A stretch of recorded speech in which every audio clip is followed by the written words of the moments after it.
안녕하세요. 시흥시 크리에이터 양성 교육 프로그램으로 시흥시 유튜버가 된 이계자입니다. 반갑습니다. 오늘 제가 다룰 내용과 주제는 사회 악으로 대두되고 있는 보이스피싱에 대해서입니다. 보이스피싱 시흥시는 안전할까요? 옛날에만 해도 보이스피싱이 생소한 단어였는데 지금은 누구나 알 만큼 익숙한 범죄가 되었다는 게 씁쓸하네요. 저만 하더라도 뭐뭐 은행에서 뭐뭐 저금리 대출 대상자가 되었다고 문자를 몇 번 받아본 적이 있는데 또 주문하지도 않는 택배가 있다며 확인해 보라고 링크 주소를 걸어둔 문자도 한두 번 있었습니다. 남의 일이라고 생각해서는 안 될 일이네요. 보이스피싱 조직에 대해서 알아보자면요. 중국에 본부가 있고 그들 배후에는 범죄 조직 삼합회 흑사회가 간접적으로 관여하고 있다고 합니다.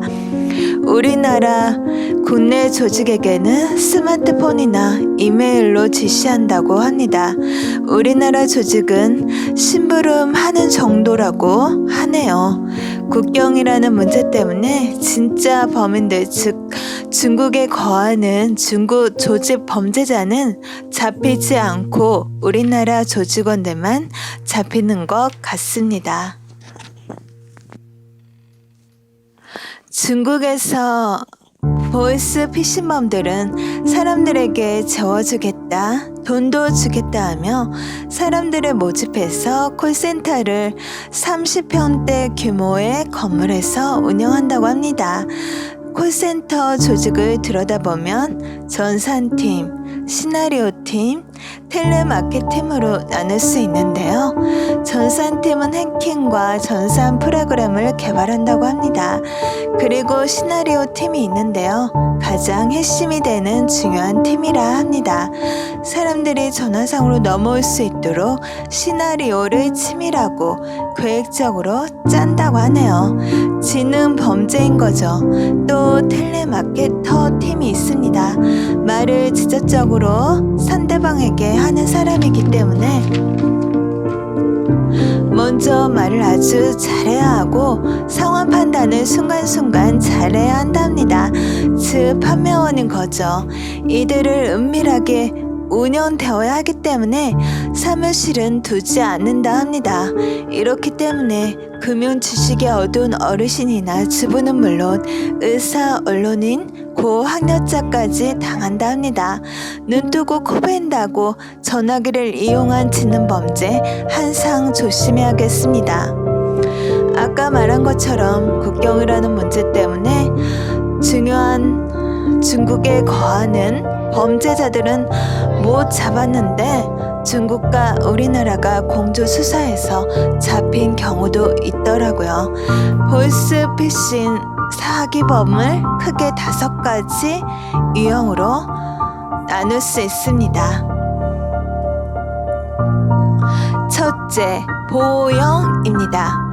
검찰, 경찰, 금감원 등 공공기관 및 금융기관을 사칭해 개인정보 또는 금융정보 유출이나 범죄 사건 연루 등으로부터 피해자를 보호해주겠다고 유인하는 방식입니다. 가장 흔한 보이스피싱 유형입니다.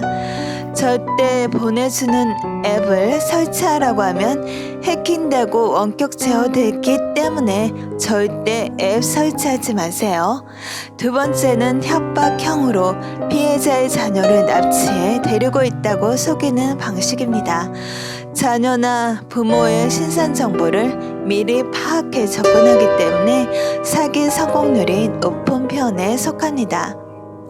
셋째는 지인, 사칭형입니다. 가족, 친구, 집단 동료 등 지인을 사칭하며 급전, 교통사고, 합의금을, 긴급 자금을 요구하는 방식입니다. 메신저나 문자 메시지로 이미 등록되어 있는 지인의 아이디나 전화번호로 접근합니다. 네 번째는 초과 납부한 연금, 보험금, 세금 등을 환급해 준다거나 경품 등에 당첨됐다고 피해자를 유인하는 보상 제공형과 동창회, 대학 등을 사칭해 회비를 요구하거나 대학 추가 합격 등록금 납부를 요구하는 의무 부과형으로 나눌 수 있습니다. 보이스 피싱으로부터 피해를 예방하기 위해서는 전화로 개인정보 누유출, 범죄사건 연루 등으로 계좌번호, 카드번호, 인터넷 뱅킹 정보를 묻거나 인터넷 사이트에 입력을 요구하는 경우 절대 응하지 말아야 합니다. 또 현금 지급기를 이용해 세금 보험료를 환급해 준다거나 계좌 안전 조치를 취해 주겠다면서 현금 지급기로 유인하는 경우는 100% 보이스 피싱이고 응대해서는 절대 안 됩니다. 요즘은 안드로이드 폰에다 시티즌 코난이라는 악성 앱 감지하는 앱이 있다고 하니 저부터 설치해야겠습니다.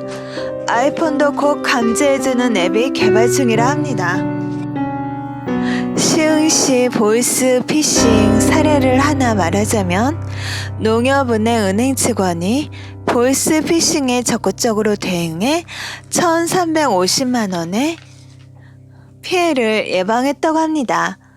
농협은행 시흥시 지부 권대시 팀장은 고객의 계좌 이체를 돕던 중 저금리 대출의 미끼로 현금의 수수를 유도하는 보이스 피싱임을 감지하고 즉시 지급 정지 후 경찰서 신고를 유도함으로써 1,350만 원의 피해를 예방할 수 있었다 합니다. 농협은행 시흥시 지부 최일학 지부장은 임직원의 정확한 보이스 피싱 예방 방법 숙지와 신속한 대응으로 전화금융 사기 피해를 예방할 수 있다며 농협은행은 앞으로도 고객의 소중한 재산을 지키기 위해 최선을 다하겠다고 말했다 합니다. 천만다행입니다. 피해자 본인은 가슴을 쓸어 담으셨겠네요.